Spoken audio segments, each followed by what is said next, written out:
Ladies and gentlemen, fight fans all around the world, you are watching What You Need.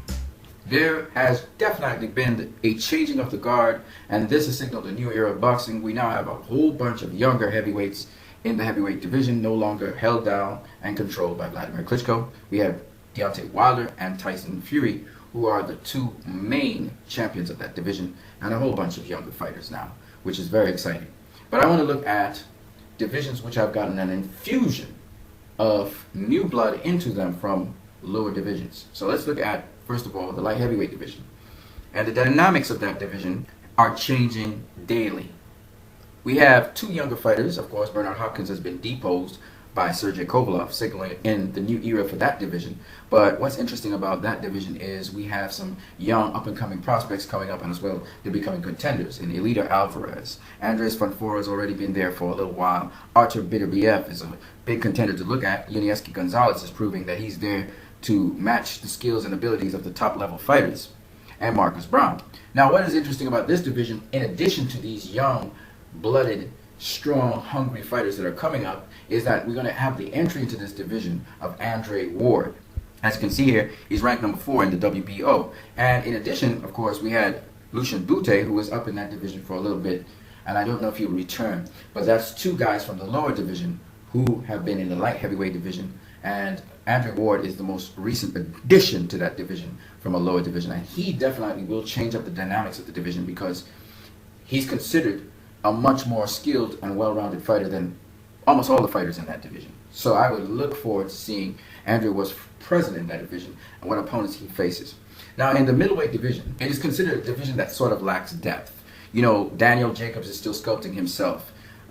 Peter Quillen, he's still developing as a fighter. Andy Lee's been around for a while. He's not considered the most skilled fighter. He has some power in his right hook. But is he really the best boxer in the world? Not necessarily. Billy Joe Saunders, he's going to challenge Andy Lee. He wants no part of Gennady Golovkin, who is the man of the division at present. And Miguel Cotto has just been dethroned by Saul Canelo Alvarez. Now, what's interesting about Saul Canelo Alvarez is he's signaling in the entry into that division of 154-pound fighters. And I think it's not going to stop with Saul Canelo Alvarez. I do truly believe Erislandy Lara is going to move up, and Jamal Charlo, as well as Demetrius Andre. And those names I just mentioned, Alvarez, Lara, Charlo, and Andre, are highly skilled fighters, and they will definitely change the dynamics of the middleweight division.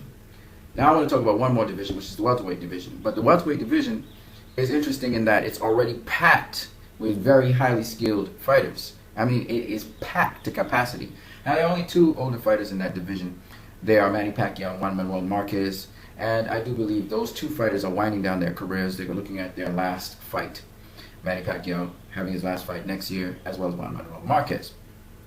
What this means is this welterweight division is filled with fresh, new talent and fresh, new champions. Kell Brook has been recently a world champion in the IBF, and Keith Thurman has also recently become a world champion. Timothy Bradley's been a world champion for a while. He's probably the most experienced of the bunch.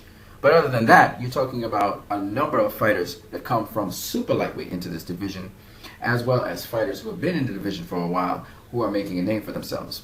And if I was to talk about the infusion of new blood from the super lightweight division, we're talking about guys like Amir Khan, Danny Garcia, Lamont Peterson, Jesse Vargas, Chris Algieri. These all came from the super lightweight division, and they packed themselves into that division, in addition to Keith Thurman, Kell Brook, Sean Porter, Robert Guerrero, Devon Alexander, Saddam Ali, Diego Chavez, Sammy Vasquez Jr., Errol Spence Jr., to mention a few. That's to tell you how much talent and skill is in this division. So I really wanted to just mention this because I thought this was a very exciting dynamic for you guys to pay attention to. You guys have a great one.